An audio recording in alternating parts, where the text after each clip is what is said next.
to this talk about energy transition in a risky world. My name is Hilde Øvrebekk. I work as a columnist and a journalist in Stavanger Aftenblad, and I've worked on these issues for more than 10 years. And the last year is probably the year with the most change in the energy sector that I've seen. So we have panelists Geir Westgaard, who works as a senior advisor of geopolitics and energy at Equinor, and Grethe Meisingset, partner at HitecVision, and Paal Brimsø Rogdeberg, senior associate with Nysnø. So, Geir Westgaard, do you want to start talking and have an introduction, and then we'll continue with debate afterwards? Sure, thank you very much, and thank you for the invitation. It's good to be here. I thought I would make a few introductory remarks picking up on the points we've heard in the two preceding panels. First, the technology panel, and then the great discussion between Kjell Roland and Klaus Moen. And I think my key takeaway is that the energy transition was always going to be difficult. We are a fossil-fueled civilization. From everything from scientific advances to our quality of life, to our prosperity, basically rest on the combustion of massive amounts of oil, gas, and coal. So this systemic change that we are undergoing right now was always going to be difficult. In a risky world, it will be even more difficult, because I would maintain that, especially since the great recession or the global financial crisis of 2008-2009, the world has become increasingly risky. And we see this with references to increased geopolitical rivalry and competition in the world. And we see this with reference to the fact that the great moderation in the international economy has come to an end. So there are a few factors I think we need to take, additional factors we need to take into account when we look at the prospects for the energy transition going forward. One of them I mentioned, geopolitics. The fact that you now have increased rivalry between great powers in the international system basically means that you have less trust, you have more economic sanctions, you have more protectionist measures, and you have more technology export controls than you've had in the past. And this, to my mind, means that you will have less cooperation between China and the United States going forward. Less cooperation between the two largest economies of the world, the two largest CO2 emitters in the world. And as the competition between China and the United States heats up, we are likely to see them move away from each other economically, and we're likely to see them move away from each other technologically. Some talk about a partial technological decoupling, or a limited technological decoupling. But if we look at the technologies where these two countries want to move away from each other, they are quite fundamental for the development of the future. You have semiconductors, you have artificial intelligence, you have quantum computing, you have high voltage batteries, and you have all kinds of bio-manufacturing. Now, what will this decoupling mean for the world? What will it mean for for the energy technologies of the future. One could argue that this could be good, that competition between China and the United States in the green tech space would actually be a good thing. And in theory, it could be, but not, I believe, when either side is preoccupied with blocking the progress of the other. And this is the concern, and this is the concern for Europe. This should be the concern for Norway going forward. Will we be forced as third parties to choose between American and Chinese economic and technological solutions going forward? It remains to be seen, but it is clearly an issue. The second point that I wanted to mention is the increased weaponization of energy. We have seen, of course, that energy has been weaponized as part of Russia's war in Ukraine. And this has reminded Europe of the folly of becoming too dependent on one source of energy, especially in this case, Russian natural gas. An enlightened energy policy, we keep telling ourselves, has to address the so-called energy trilemma, meaning that it has to strike a balance between security, affordability, and sustainability. And energy security, we tell ourselves, is best achieved through diversification of supply. Now, ultimately, this means diversification away from fossil fuels. But in the short to medium term, an all of the above approach, as we've heard in the two previous panels, will be required. And Russian supplies will therefore have to be replaced with additional fossil fuels coming from anywhere, including from Norway. The energy transition may therefore decelerate before it accelerates. And the actual speed of transition, both in Europe and in the rest of the world, will be determined by economic and financial frameworks as well. Let me just mention 2 points that I think will have an impact, speaking of economic and financial frameworks. First of all, we are seeing debt levels in the world that we haven't seen for a long, long time. Global debt, both public and private, was soaring out of control even before the pandemic. Now it is 3 times global GDP on average. And servicing this debt risks stifling economic growth. The debt burden can quickly become unsustainable as central banks increase interest rates to fight inflation. According to the UN, up to 70 poor developing countries are at risk of debt default in the next few years. So why do I mention this? What does this have to do with the energy transition?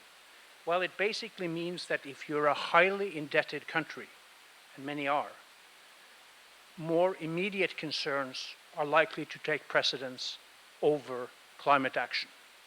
And if you have growing fiscal imbalances in more affluent countries, they could have a similar impact on these countries' will and ability to fund or to incentivize the energy transition. We've heard talk here today about government investments in low-carbon solutions, government support for new technologies, etc., etc.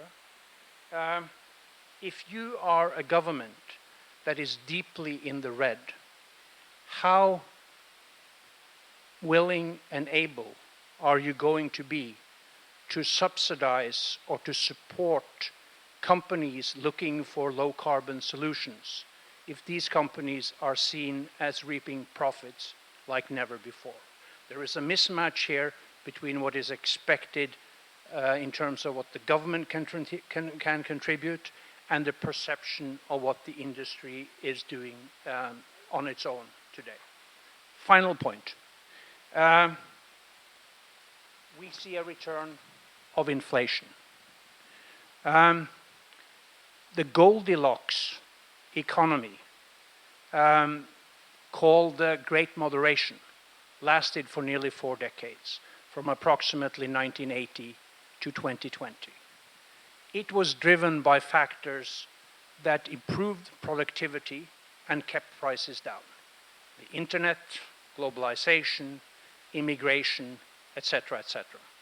Today, inflation is at levels not seen since the 1980s. This has been caused by several factors. Let's just briefly recall them.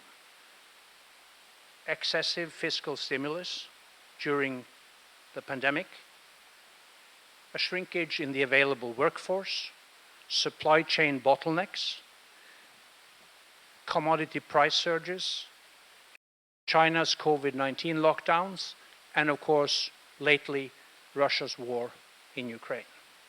Inflation is making it costly to produce everything everywhere. Interest rate hikes to curb inflation increase the financing costs of all kinds of new energy projects. They also increase the risk of causing a recession. And if we see a hard landing rather than a soft landing for our economies going forward, this will of course also affect government's ability to prioritize and choose between different worthy causes. I'm not sure that in that kind of squeeze, the energy transition is necessarily what will be prioritized first. So, one final point. We failed, and I think we've heard a little bit about this in the previous panels, we failed to make substantial progress towards decarbonization during the post-Cold War era of benign geopolitics and a Goldilocks economy. Will we today be able to do better in the years to come, given the new geopolitical circumstances we find ourselves in, and given some of the other factors that I mentioned? There is no doubt that the urgency to act is greater than ever before, and the climate challenge is already upon us. But how will these broader geopolitical and economic factors affect our ability to act going forward? That's the kind of question I think we need to be asking ourselves. Thanks. It's a pretty bleak picture you're painting there. I just want to hear from the two other panelists what your thoughts are. And is it possible for you to give examples of, say, investments in the renewable sector, etc., that are viable today? Grethe? Thank you.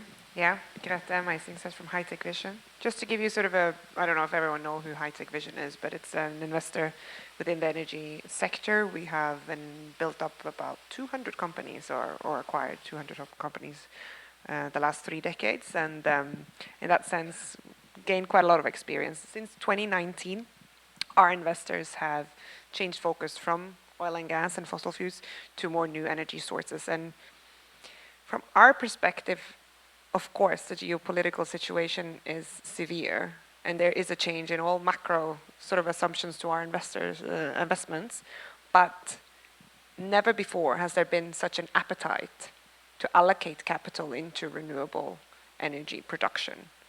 And that in itself is very positive.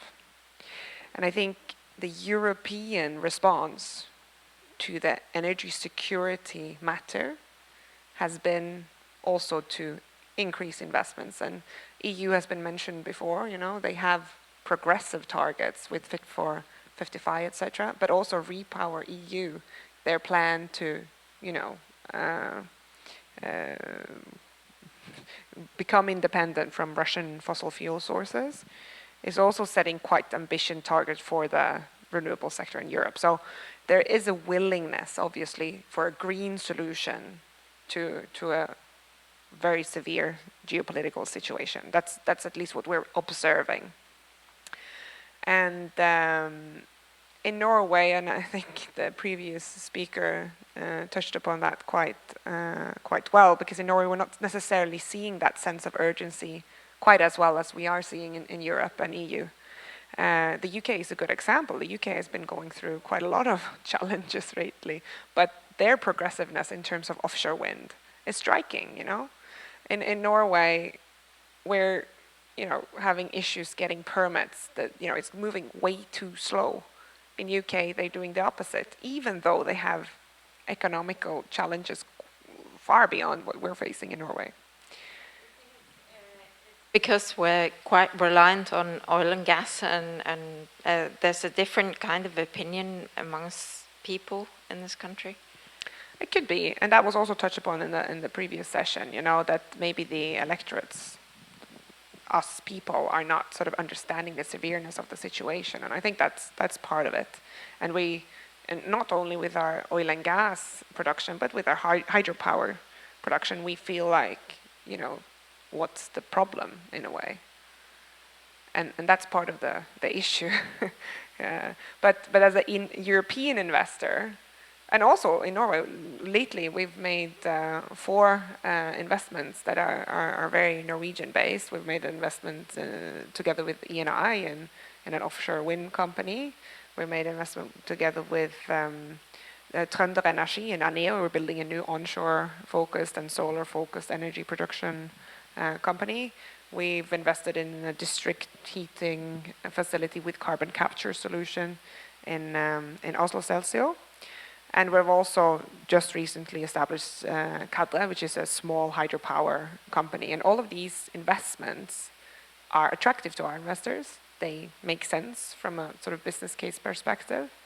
And they are strongly contributing to sort of increasing the renewable energy production in Norway. So, I mean, yes, there are challenges, but there's also a lot of initiatives going live. You know, we're competing like never before for the targets, the hottest targets. I mean, one example is just recently, I'm working a lot with the decarbonization mandate of HitecVision and looking into biogas space, for example. Nature Energy, a significant biogas or biomethane producer in Denmark, was recently acquired by Shell for 2 billion euros. You know, never before have we seen valuations like that. And it is because there is no other way to get out of this crisis than to increase the production of renewables. The solution is green. It's not necessarily black or gray in Europe. Of course, this is Europe. And that's important to note, because globally the situation might be different. So Paul, explain a little bit about Nysnø and what you do and what kind of opportunities do you see? Yeah, so to give some context on Nysnø, so we are a state-owned investment company, and our investment mandate is to invest in private companies and private funds that reduce greenhouse gas emissions either directly or indirectly. And in terms of investment stage, our main focus is venture capital, and by that we look at the technology development is more or less done, and then you try to commercialize it. And since we were established in 2017, or we did our first investment in 2018, things have quite changed. So back then, ESG or climate tech investing wasn't that well established. Since then, we've seen a lot of venture capital firms, private equity firms like HitecVision coming to the market. We've seen the boom of the Euronext growth. So a lot of capital going into the market. We've seen capital is cheap and valuation is high. I think some of it has come down at least on the Euronext growth, but now you have the war in Ukraine, also impacting our investment universe. And since we did our first investments in 2018, we're now done 18 direct investments, as we call it, 12 co-investment, 1 co-investment and 12 fund investments. So in total, we have a portfolio of around 140 companies. And of course, the impact from the Ukraine war is balanced, or it's different depending on which company you look at. But I think a lot of the companies we are invested in are seeing quite a lot of tailwind going forward and strong momentum. And I think one example of that is our first investment, which is Otovo. And for those who doesn't know, Otovo, simply put, is a digital platform connecting the buyer and the seller of a solar PV system on residential rooftop. So we see a large push for decreasing the dependency of Russian imported gas in Europe with the solar PV on rooftops. And we see a lot of push from policies. I think from 2026 it will be mandatory for commercial rooftops to have a solar PV, and by 2029 new residential rooftops. And we also see strong demand from households despite lowering purchasing power. And I think they are actually prioritizing to buy this solar PV system. And actually, Otovo in itself, they have also a new business model where they're able to subscribe a leasing agreement, so you don't have to pay upfront the whole initial cost at day one, but you can pay a subscription amount for each month for 20 to 25 years. So in that way, I think it's positive in two ways, because then you're able to deploy, and the solar PV adoption is increasing, and also from an investor perspective, you are able to secure what we call more or less recurring revenue. So you have a more solid revenue stream and high quality earnings. And this is exactly what we see in Otovo. So they are actually now a Norwegian-based company, presence in 13 European countries. They're growing over 100% in terms of revenue, and the share of subscription is also increasing. But that's one angle. There's of course there's also some companies experience headwind as well. I think we touched upon it already. I think for our companies, I think disruption in supply chain, it's driving up cost, and it also bottlenecks for increasing further growth and further deployment of climate technology. So for us, being a private investor in these companies, we need to identify these bottlenecks and try to mitigate them. So that's one thing. I think also increased power prices. So a lot of the companies we are invested in, they use electricity as input, and also we have one company based or doing blue hydrogen, so they actually have natural gas as their input. It's less cost competitive currently. So that's one thing that's changed, and also the inflation. I think a lot of the companies we have invested in are actually planning to build or are building factories as of now, and the costs have come up, and also a lot of the companies are dependent on human capital, and the wage cost is going up as well. So we need to assess, are we able to transfer this increase in cost directly to the customer, or will we take a hit on our margins going forward? Do you think that the energy transition, especially in Europe, it is going to go faster now that we see that we need to transform the energy systems, or has it hampered any investment? No, I think it's mixed there as well. Geir mentioned the trilemma. I think you have affordability, sustainability, and the last one being energy security. I think in the short term, the priority will be on affordability and security. But I think going forward from 2030 on onwards, I think it's not opposing ideas, and I think the renewable energy will definitely be a part of the solution. And Geir, We talk about, if you talk about sustainability, and you heard what they said in the last talk about the Paris agreements and the goals the politicians set. Has the energy crisis now and all the things that you mentioned, will they inflict on also the goals for climate change issues that we've seen or will see in the future? Possibly. I can see that the possibility, if we hold out the possibility still of reaching a 1.5 degree target for the world, that possibility is pushed further out in time as a result of this more volatile and disruptive geopolitics that we are seeing. But this, and I think both of you have underlined, this doesn't mean that there won't be opportunities out there. This doesn't mean that there won't be attractive investments to be made. Some of these investments may come with higher risks than in the past as a result of this new world, and it may be a very uneven picture around the world, where Europe takes the lead, and Europe maybe decelerates the energy transition in the short term, but picks it up again and really accelerates towards the end of this decade and going forward. But overall, I am concerned that we didn't make sufficient progress in the good 3-4 decades we had. The progress we made was less in politics.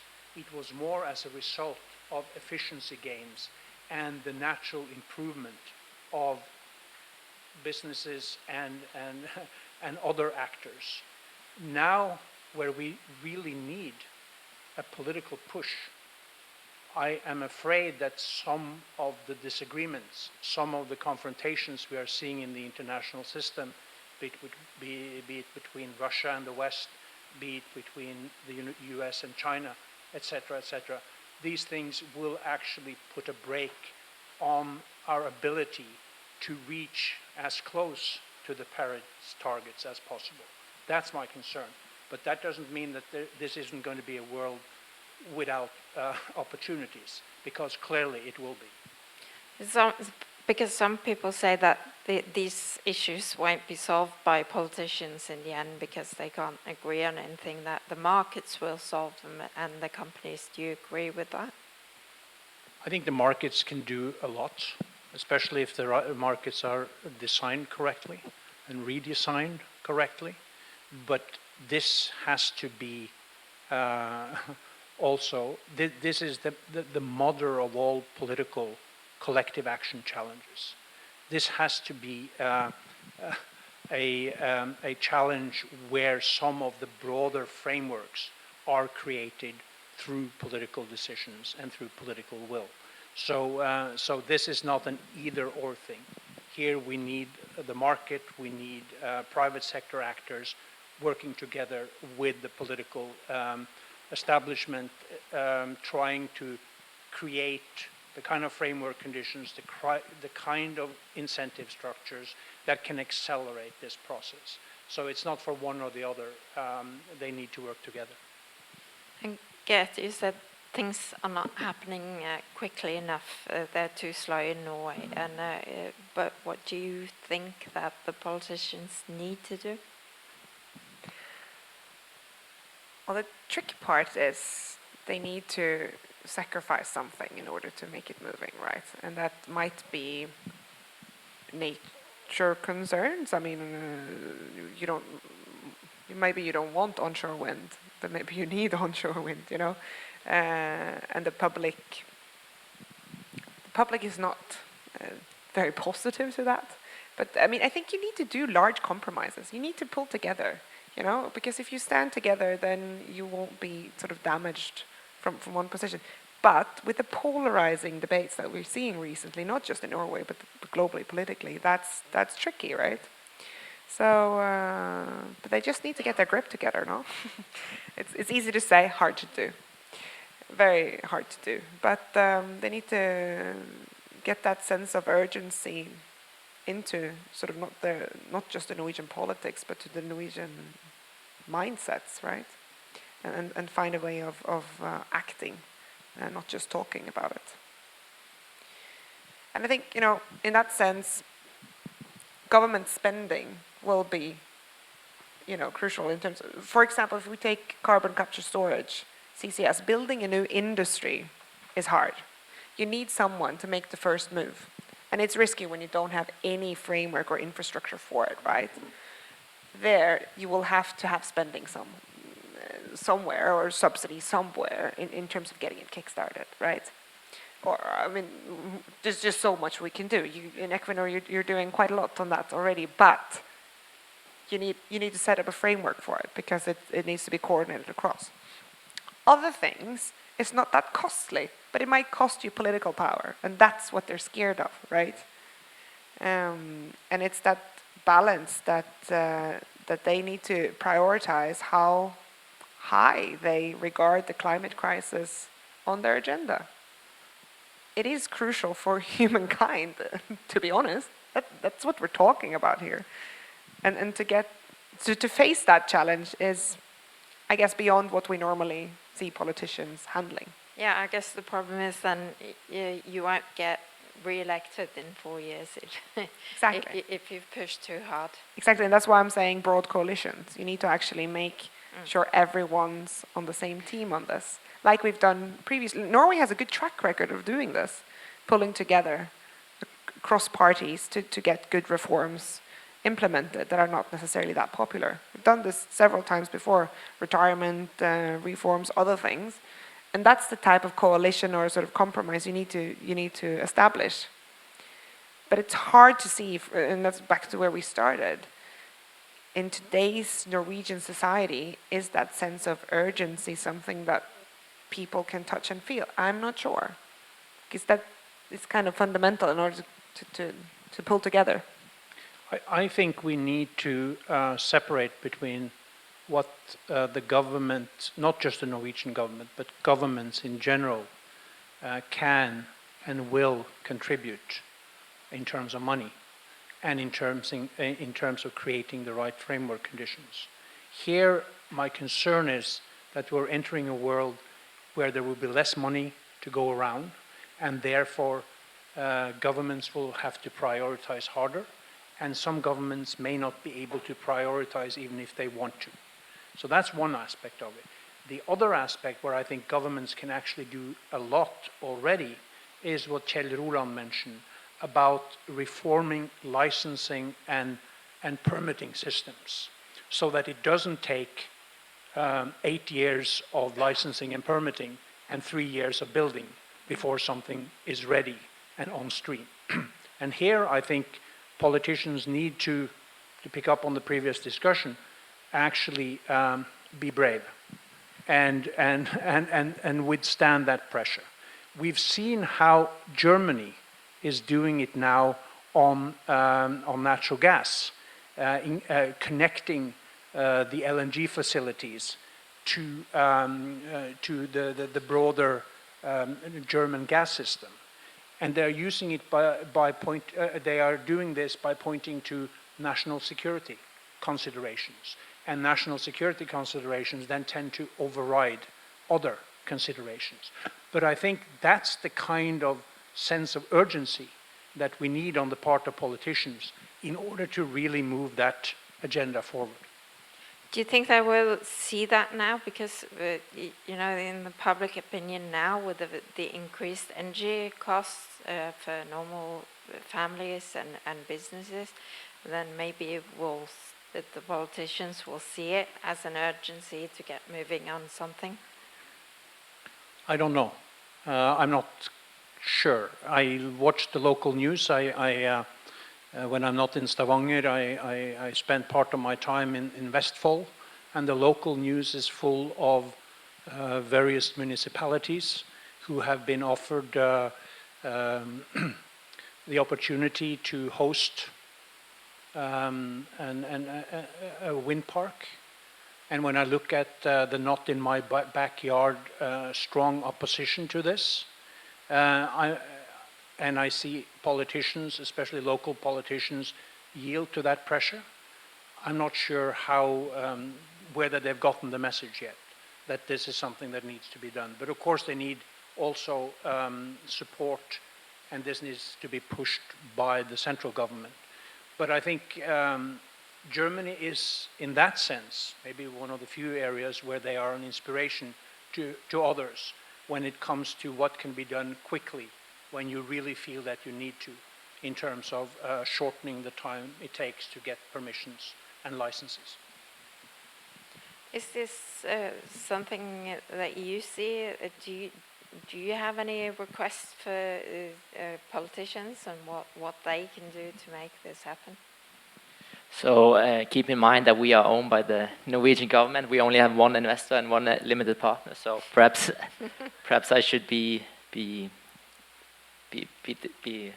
not speak too loud. But our point of view is that if we look at what we need to do going forward to 2030 and 2050,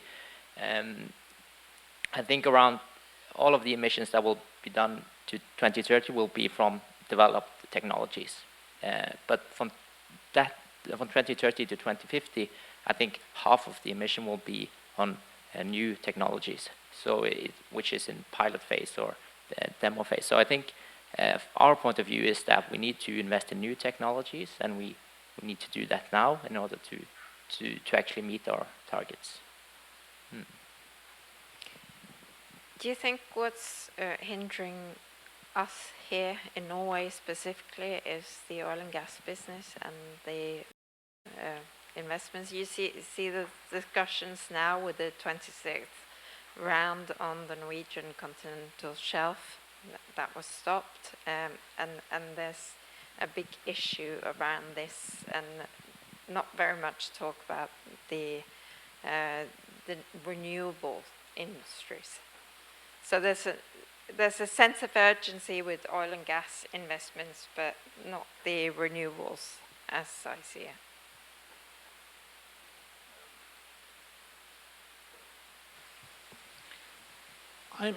I'm not sure what to respond and how to respond. And first, let me preface my remarks by saying, if I respond at all, it will be as a private person, not as a representative of Equinor. But I actually happen to agree with Kjell Roland. I think this is a distraction. I don't think Norway's climate commitments will be seriously questioned or impaired by continued oil and gas developments. You may say that you would expect me to say so, given the company I'm working for, but I actually seriously think that his point about how you contribute to producing oil and gas with increasingly lower CO2 footprint, while at the same time ramping up investments in other parts of the energy universe, I think that has to be the pragmatic, logical way forward. I think if you take a too ideological approach to energy developments, you risk ending up where Germany finds itself now. And what's the solution? It's hard to say. I mean, I'm not a politician either. And HitecVision is also owned by quite a sort of broad sense of investors. So, I mean, for us, the political framework is a given. It's not up to us to sort of control that. But of course, stability and predictability on the regulatory framework is important. And in that sense, I guess it's worth noting that a 40% tax increase on onshore wind, for example, is not encouraging more investments. And it's not necessarily the tax in itself that is the issue, but it's the changes. So, I mean, you can take one position or the other. That's not the HitecVision sort of matter at all. But to defend our investments, predictability is key.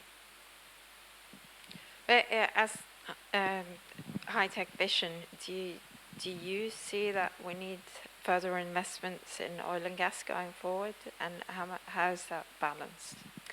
I mean, we own 3 exploration and production companies on the Norwegian and UK continental shelf, and we see plenty of opportunities to sort of further develop our business and provide what is more environmental friendly gas, for example. We also own part of the infrastructure, gas pipelines in the North Sea. And as HitecVision, our investors have said quite clearly that they're not interested in us establishing new funds for fossil fuels. So we're not doing new investments, but we're continuing to run the companies that we already have to provide sort of reliable, especially gas supply to Europe. And we're not stopping with that activity just yet. No, I don't know if that's answering your question, but I think HitecVision made that conclusion in 2019, that the future is non-fossil. But the transition is impossible without it, I think, is clear. Do you think, as a journalist, I see that there's a great divide here between people who work here and work in the oil industry, actually see the industry is growing from one to another, and that oil companies take a stake in renewables. Is there not a good enough understanding amongst politicians and people who live elsewhere in the country? Maybe the idealism is getting sort of in front. I mean, we wouldn't be able to function as a society if fossil fuels were to completely sort of stop from one day to another. And I do sometimes think that that's not necessarily clear for everyone, but it's not my position to say if it's one way or another, of course. I think I was recently at a conference with the European Commission where they're like, okay, for example, carbon capture storage, which is a way of at least decarbonizing oil and gas production. It's seen as a sort of fundamental part of the Green Deal in Europe.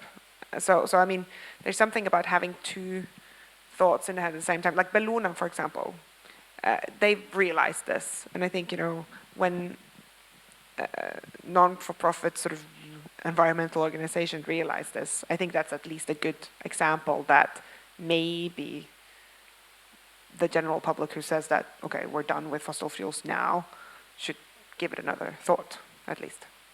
Yeah. So what do you both think is the biggest challenge now going forward? For the energy transition, I think Geir touched mostly upon it, but for our view, at least for our investment mandate, is this disruption in supply chain, definitely. So you're not able to roll out renewable energy in the pace you would like to. And also, I think investing capital towards renewable energy is important. Is there enough capital to make it happen? I'm sure. I think EEA has some numbers of $4 trillion USD every year or something like that. So I'm not sure. As I mentioned earlier, we are increasing the capital both in private markets but also public markets. But looking back from 2013 till now, I'm not sure if we are investing enough. But we'll see in hindsight. Geir, do you think there's enough people, enough workforce? Because there's a lot of talk about the oil industry stealing all the people now, and there's not enough people to work in renewables. Going forward, is that going to be a problem, or are we able to solve it?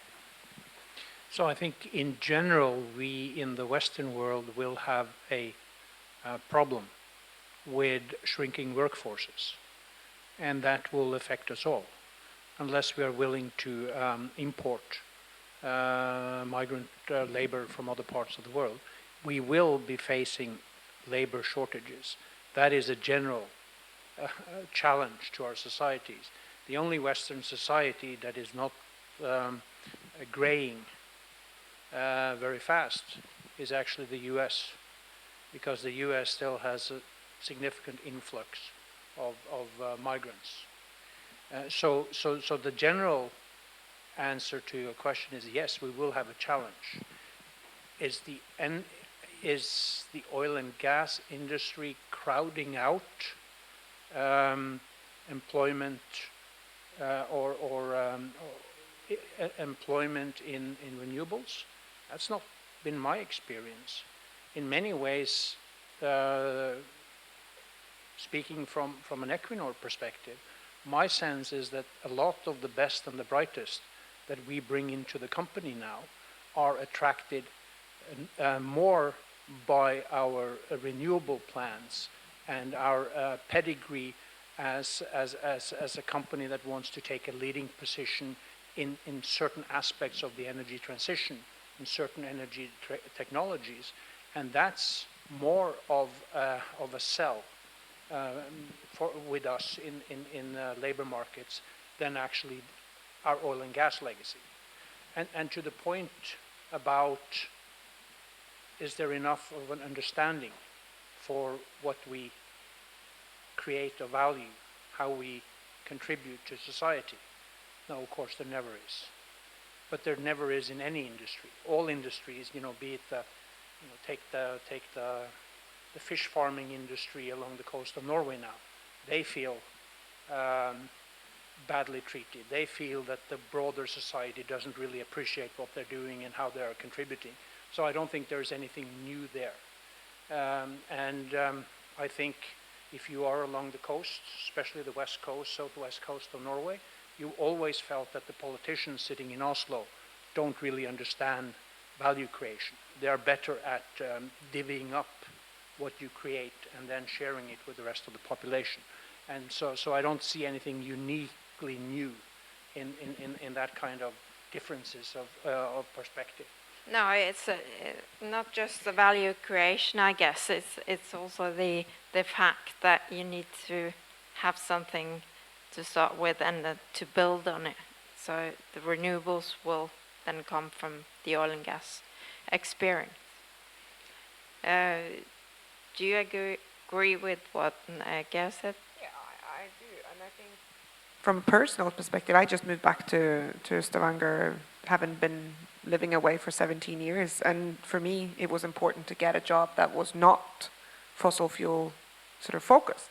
That was a target in itself, and I think a lot of my peers and at least younger people, that's the way you think. You want to be part of the future, and I mean, it's not like fossil fuels are not important for the transition. I think I already stated that, but I don't see many people attracted by that industry just now in terms of employment.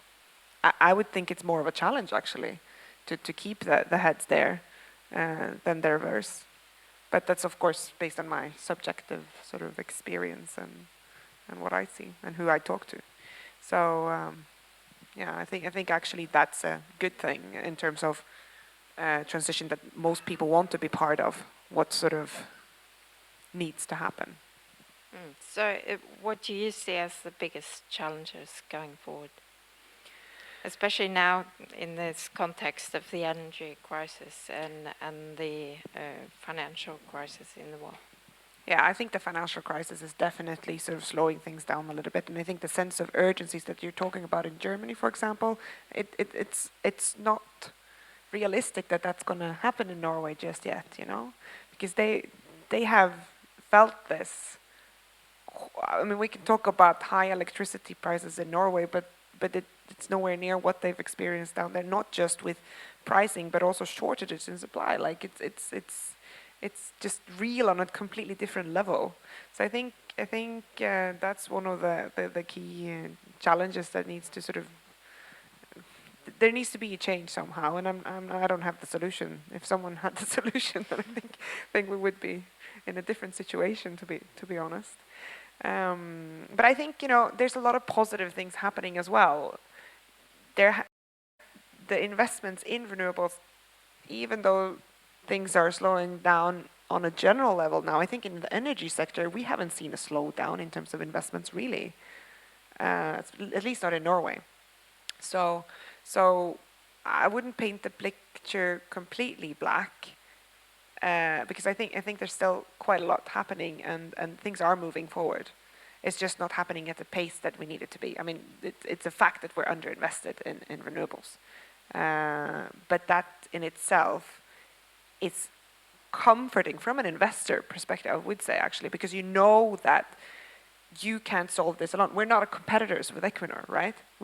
Both of us should invest as much as we can in renewables, and it would still not be enough. So, at least you know that it's not going to go wasted, because you're never going to be able to fill up the demand that's coming. Supply is completely lagging behind. So that's in a way a positive as well. Well, end with you, Geir. What's the solution? No, I mean, the solution is quite clear. We need to step up and do more to accelerate the energy transition. But we need to be mindful of the energy trilemma. And if you get that balance wrong, you may not have political support for accelerating the energy transition to the extent that you would like to. So yes, we need security of supply, we need affordability, and at the same time we need to address the climate and environmental impacts of our challenge. So to me it's back to basics, and it's perhaps time now to, people say that when all is said and done, more is usually said than done. Maybe it's now time to say less and do more, and that goes for politicians, and that goes for us in industry as well. You think it will happen? Yes, I think that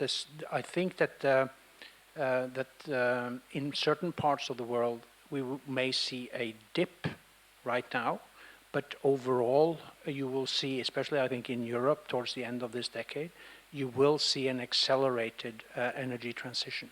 There is no doubt about that. In other parts of the world, I am less certain, and we heard Kjell Roland talk about making the good the enemy of the perfect. So, for example, campaigning against the development of natural gas developments in sub-Saharan Africa, for example, may not be the smartest thing in a global context if you want to keep everybody on board. Because the energy trilemma, if you will, is not just for individual countries. It applies globally as well. And I think that's where I would focus. I think Germany got the balance wrong. They underinvested in renewables, although they invested a lot. It still wasn't sufficient to make up for the phasing out of coal. No, phasing out of coal and nuclear, and then of course you got hit with the Russian war in Ukraine and the gas and energy implications of that, and certainly you found yourself in a dramatic situation. But to go back to where I started, imagine that we now have almost a complete economic decoupling, an energy decoupling between Russia and the West. And Russia was an energy superpower, like hardly anybody else except Saudi Arabia and the US. And now it is cutting a much diminished figure in global energy markets. And that's, to me, a reminder of the dramatic impact that geopolitics can have going forward. And we should keep that in mind. Thank you very much. Thank you for an interesting conversation. Have a nice day going further.